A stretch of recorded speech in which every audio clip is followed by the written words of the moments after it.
하나님의 크신 은혜와 사랑이 이 무더위 속에서 우리와 함께 하심을 믿습니다. 네, 그 하나님의 은혜 안에서 건강해질 수 있기를 소원합니다. 네. 만약 내가 탄 기차가 끊어진 다리를 향해 가고 있다면 여러분 어떻게 하시겠습니까? 큰일 났죠. 기차가 끊어진 다리를 향해 가고 있으면 틀림없이 추락하기 때문에 벗어나야 합니다.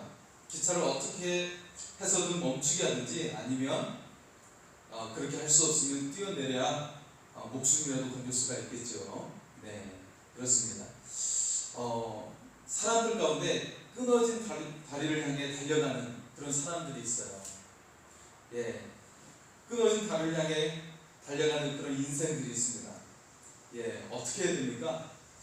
자, 이런 사람들은 바로 하나님을 떠난 사람들이죠. 하나님을 떠난 사람들이에요. 여러분, 오직 하나님께만 구원이 있는 줄 믿습니다. 우리가 하나님을 의지하고 하나님 안에서 완벽한 평안을 누릴 수 있기를 소원합니다. 자, 오늘 말씀의 제목은 이스라엘을 향한 아픔이에요. 북이스라엘을 철저히 심판하는 그런 말씀이에요. 이를 행하시는 하나님의 아픔을 느낄 수가 있습니다.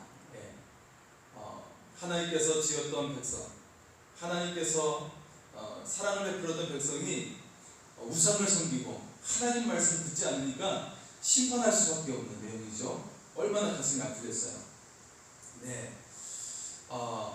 하지만 이들 가운데서도 하나님을 경외하는 사람들이 있었는데 그래서 자신의 고향을 떠나서 남한국 유다로 예루살렘을 향해 내려오는 사람들도 있었습니다. 그 사람들은 하나님의 구원함을 잊게 되었죠. 하나님의 평강을 누릴 수가 있게 되었습니다. 우리가 다른 것이 아니라 하나님 안에 거해서 평강을 누리는 삶이 될 수 있기를 소원합니다. 자, 이사야 선지자는 앞에 있는 말씀 속에서 메시아가 오게 될 것이다, 메시아에 대한 예언의 말씀을 9장 1절에서 8절까지 했어요. 그런데 다시 현실로 돌아와서 오늘 본문 속에는 북왕국 이스라엘에 대한 심판에 대해서 말씀을 하고 있습니다. 자, 이사야의 전반부의 내용을 살펴보면요, 이사야서는 앞에 있는 내용은 심판에 대한 내용이에요. 이사야가 총 66장으로 되어 있는데 1장에서 39장은 심판에 대한 내용이죠. 그리고 그 후반부 40장에서 66장까지는 메시아에 대한 회복에 대한 말씀입니다. 그래서 이 전반부에 대한 내용은 어두워요. 계속해서 심판이 전개되기 때문이죠. 그래서 그 심판의 내용을 살펴보면 크게 네 가지를 볼 수가 있는데요. 첫 번째는 유다의 멸망에 대해서 이야기하고 있어요. 남한국 유다의 멸망. 두 번째는 북왕국 이스라엘의 멸망이고요. 세 번째는 무엇일까요? 세 번째는 이 자신의 나라를 멸망시키는 아수르와 바벨론의 멸망에 대해서 이야기하고 있습니다.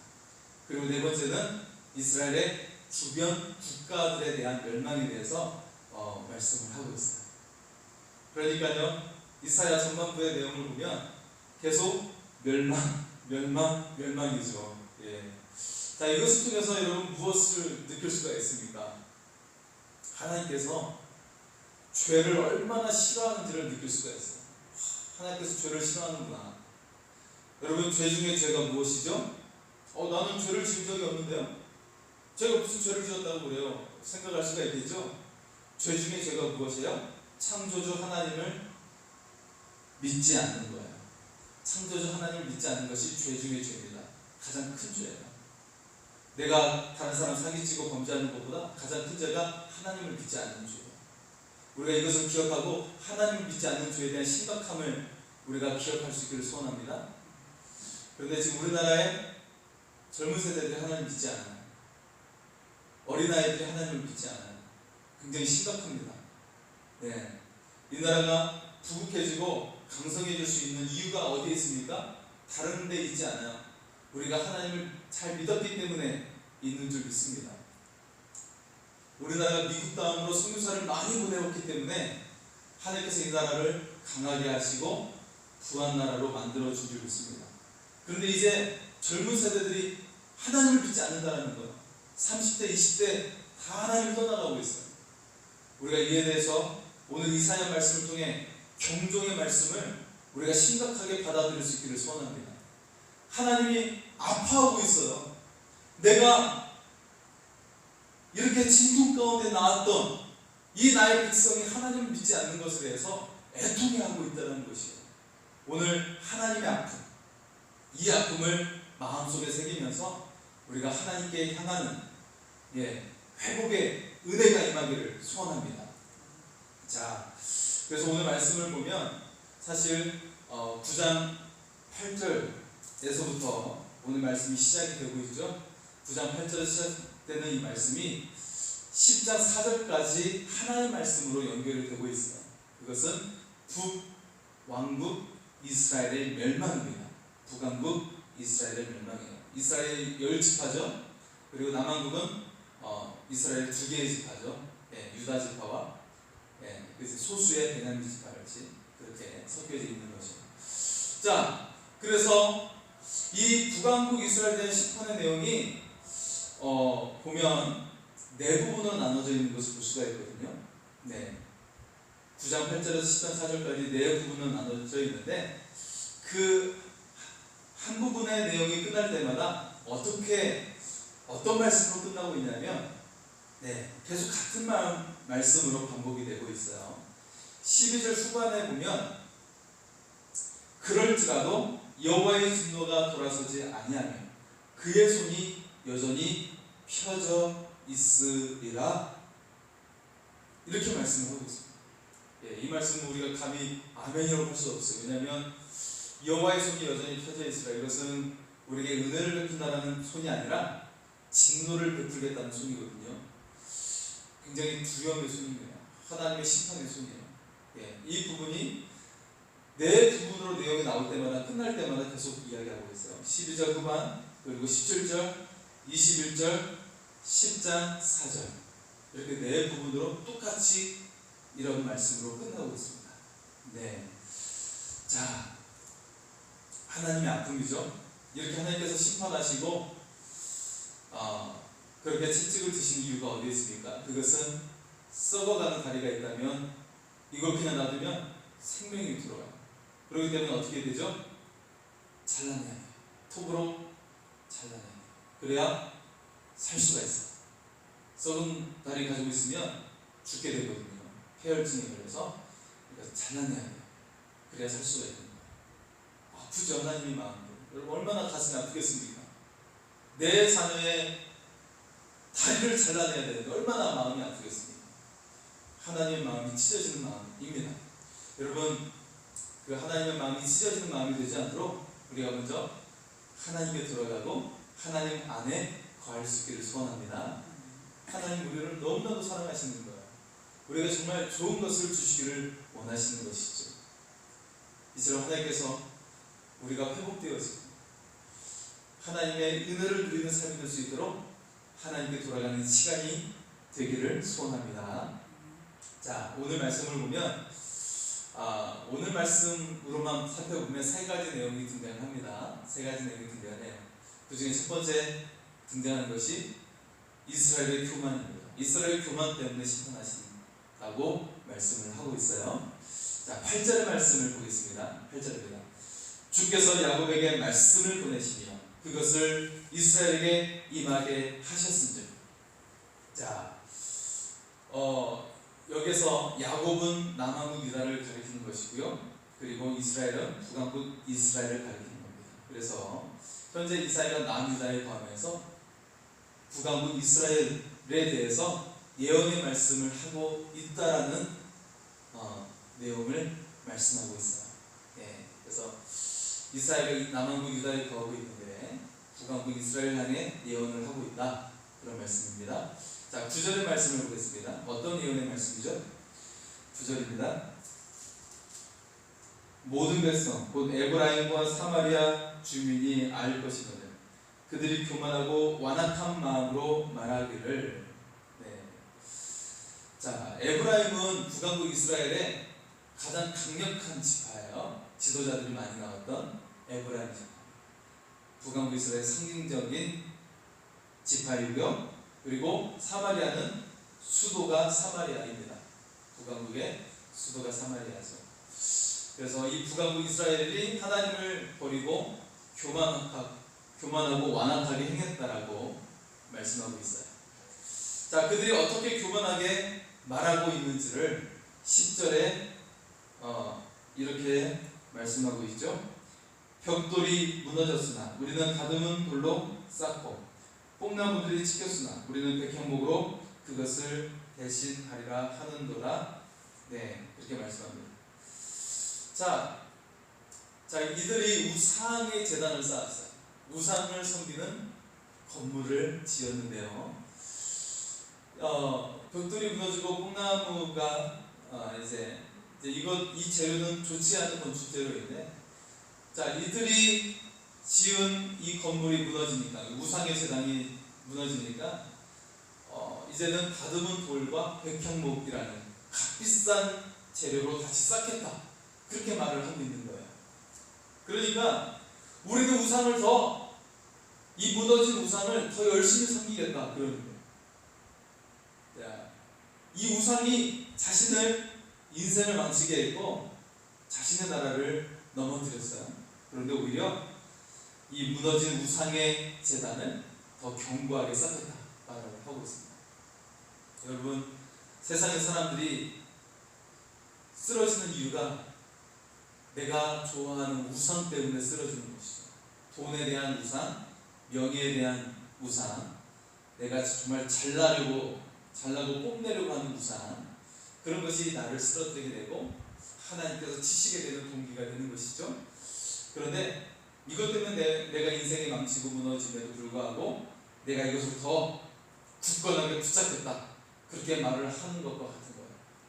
예, 얼마나 교만하고 그 마음이 완악한지를 말씀하고 있는 것입니다. 네, 그래서 하나님께서는 너희들 국경에 속하고 있는 아람의 르신과 블레셋을 사용해서 너희를 삼키게 하겠다 말씀을 하고 있어요. 네. 자, 이런 심판에도 불구하고 이스라엘이 어떻게 했을까요? 13절의 말씀에 보면요, 13절입니다. 그리하여도 그 백성이 자기들을 치시는 이에게로 돌아오지 아니하며 만군의 여호와를 찾지 아니하는도다. 이렇게 자신이 의지했던 우상으로 인해 무너지고 오히려 더 악한, 좋지 않은 상황 속에 있음에도 불구하고 하나님께 돌아가지 않는다는 거예요. 얼마나 그 마음이 강박하고 완악한지를 말씀을 하고 있는 것입니다. 여러분, 우리가 교만을 버리고 하나님께 돌아올 수 있기를 소원합니다. 겸손하게 하나님만을 의지하는 믿음의 사람이 되기를 소원합니다. 네, 그럴 때 하나님께서 우리에게 예비한 좋은 것들을 누리게 하는 삶이 될 줄 믿습니다. 자, 두 번째 부분은 지도자들의 죄악에 대해서 말씀을 하고 있어요. 지도자들의 죄악입니다. 여러분, 오늘날에도 보면 잘못된 지도자들 때문에 고생하는 국민들이 얼마나 많이 있습니까? 네, 공산 정권이랄지 또 군부 정권, 독재자들에 의해서 얼마나 고통받고 있는 백성들을 보게 됩니까? 우리는 항상 위정자들과 지도자들을 위해 기도해야 할 줄 믿습니다. 왜냐하면 우리의 삶과 직결되는 거예요. 우리의 삶에 직결이 됩니다, 이것은. 그렇기 때문에 우리는 위정자들과 지도자들을 위해 기도를 해야 됩니다. 자, 14절에 보면요, 이스라엘 중에서 머리와 꼬리와 종려나무 가지와 갈대를 끊으신다 말씀하고 있어요. 자, 여기서 머리와 꼬리는 모두 지도자들입니다. 그 설명이 15절에 나오는데요, 그 머리는 곧 장로와 존귀한 자요, 그 꼬리는 곧 거짓말을 가르치는 선지자. 한 나라의 위종자들과 영적 지도자들을 가리키고 있는 말씀이죠. 네, 그렇습니다. 그런데 16절에 보면 그들이 백성들을 인도해서 결국 그들로 멸망을 당하게 한다는 거예요. 이 윗대가리들이 잘못되어 가지고 백성들을 죽음의 길로 몰고 있다는 것이죠. 네, 여러분 얼마나 그런 모습들을 보게 됩니까? 예, 이 독재자들이 백성들의 자유를 유린해가지고 탄압하고 그들의 인권을 말살시키는 것을 우리가 많이 보지 않았습니까? 네. 그리고 17절에서는 이 백성이 모두 경건하지 않아서 장정들과 그리고 심지어는 고아와 과부도 긍휼히 여기시지 않겠다고 말씀하고 있습니다. 예. 원래 고아와 과부들은 하나님께서 가장 그들을 위하시고 율법적으로도 강조하면서 보호하는 대상들이에요. 그런데 이들의 죄가 너무나도 크고 광범위해서 하나님께서 모두 심판하겠다고 말씀을 하고 있는 거예요. 네, 여러분 이 말씀을 통해 우리는 더욱더 이 땅의 지도자들을 위해 기도할 수 있기를 소원합니다. 그리고 종교 지도자들을 위해서 기도를 해야 됩니다. 네. 이 코로나 상황 속에서 사실 이제 많은 영적 지도자들이 정말 막막하죠. 어떻게 성도들을 믿음의 길로 인도하고 영적인 삶으로 이끌어야 할지 막막함이 사실 있습니다. 지금 아이들을 하는 수련회, 성경학교 다 중단이 되고 말았어요. 지금 4단계 때문에 집합금지가 되어지면서 모든 계획들을 다 취소하고 그런 상황 속에 놓여 있어요. 뭐 어떤 사람들은 생각을 하겠죠. 뭐 성경학교가 얼마나 영향이 있겠으며 수련회가 얼마나 영향이 있겠습니까? 영향이 있죠. 왜 없습니까? 있습니다. 아이들이 순수해가지고요 스펀지처럼 잘 받아들여요. 여러분 하나님을 향한 고백 집중해서 할 수 있는 것이 바로 수련회이고 성경학교입니다. 이것을 결국 무시하면 안 됩니다. 네. 지금 가정에서 제대로 된 신앙교육이 있습니까? 여러분 제대로 된 신앙교육을 하고 있어요? 못하고 있죠. 그나마 수련회와 성경학교가 있기 때문에 할 수가 있는 것이지 않습니까? 정말 어떻게 다음 세대를 이끌어야 할지 막막함이 지금 우리 가운데 있는 거예요. 이러다가 교회가 무너지고 이 나라에 대한 미래도 불투명함을 알 수가 있어요. 여러분 제가 누누이 강조하지만 지도자들이나 경제인들이 잘해서 이 나라가 굳건히 서는 것이 아닙니다. 언제든지 쓸어 넘어질 수가 있어요. 유럽의 국가들처럼 경제의 위기를 겪을 수가 있다는 거예요. 네. 금융위기를 우리는 겪지 않았습니까? IMF를 겪었고요.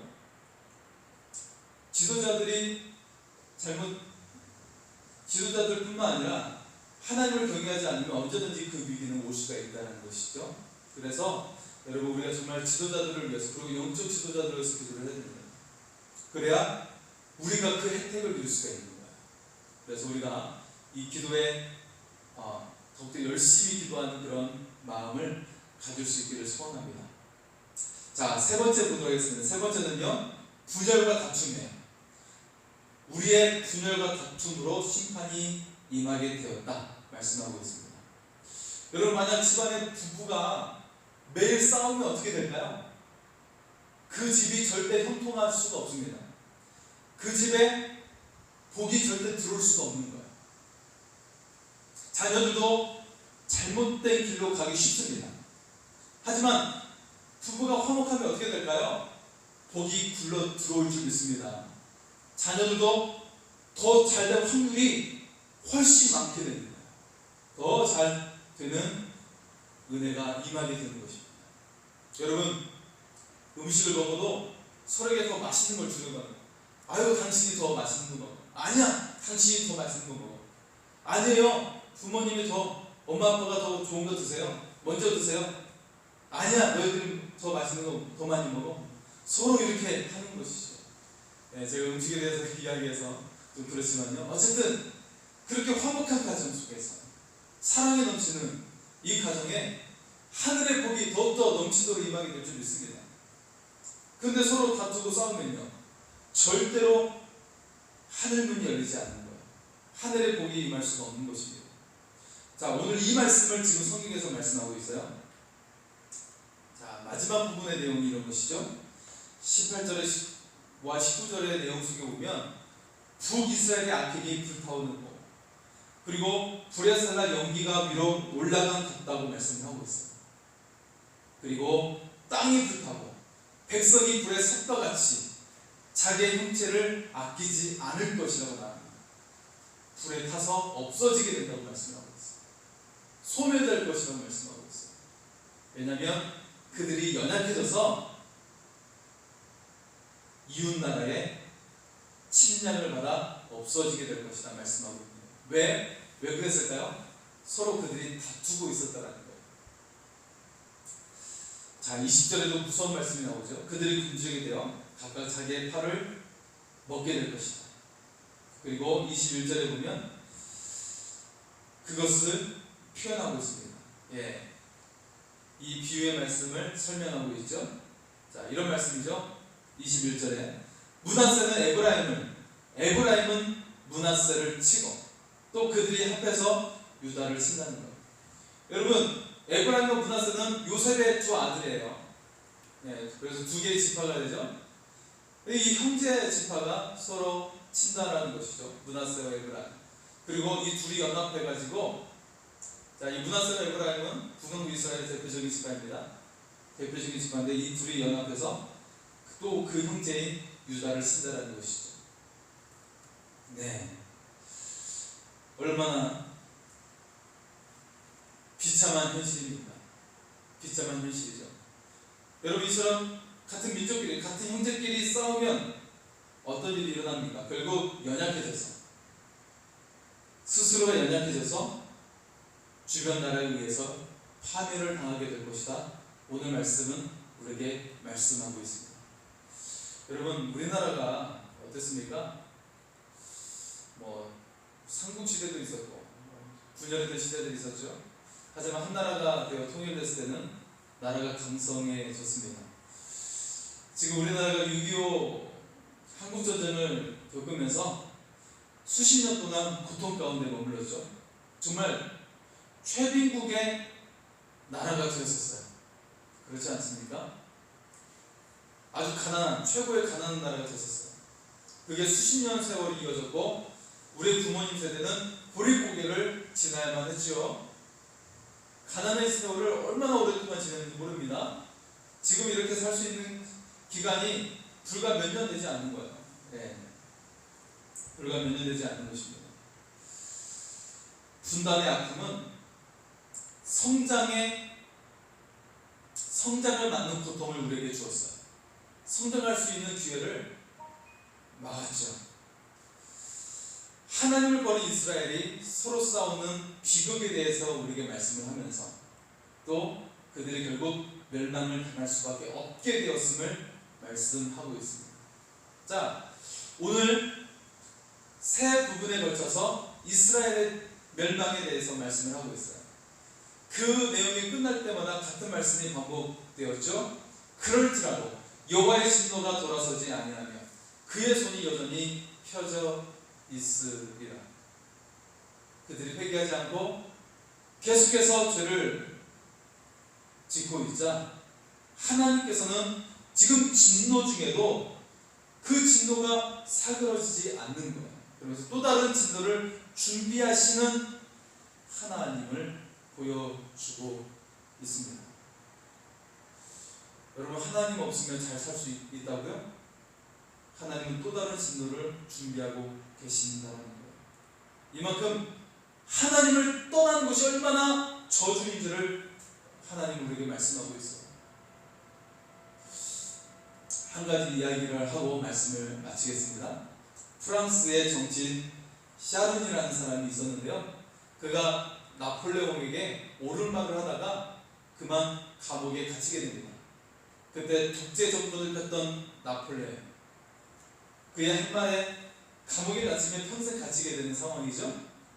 자, 샤르니는 감옥에 갇히면서 이제는 내가 여기서 생을 마감하게 되겠구나 낙심했어요. 그래서 벽에다가 이런 글을 적었습니다. 아무도 날 돌보지 않는다. 아무도 날 돌보지 않는다. 벽에다가 썼습니다. 그런데 어느 날 감옥 바닥에 보니까 작고 푸른 새싹이 돋아나는 거예요. 그리고 거기서 꽃이 피기 시작합니다. 단단한 바닥을 뚫고 새싹이 난 이 꽃을 보면서 샤론이는 감동을 했어요. 야, 도저히 불가능한 이 상황 속에서 싹이 자라서 꽃을 피우는구나. 그래서 샤론이는 자신이 마시는 물을 아껴서 이 싹에게 주면서 그렇게 잘 이 꽃을 가꾸었습니다. 그러면서 샤론이는 전에 썼던 벽면에 썼던 글을 지우고 새로운 글을 썼어요. 어떤 글을 썼을까요? 하나님이 돌보신다. 이렇게 썼습니다. 하나님이 돌보신다. 자, 이 샤르니의 꽃은 간수들 사이에서 입소문을 탔고 귀족들에게까지 전해졌고, 그리고 나폴레옹의 부인인 조세핀에게까지 들려지게 되었습니다. 그래서 귀족들과 그리고 조세핀도 그 꽃을 보기 위해서 감옥을 찾아오게 됐어요.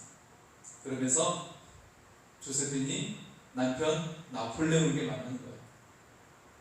아름다운 꽃을 키운 사람이라면 절대 나쁜 사람일 수 없습니다. 그를 풀려나게 해주십시오.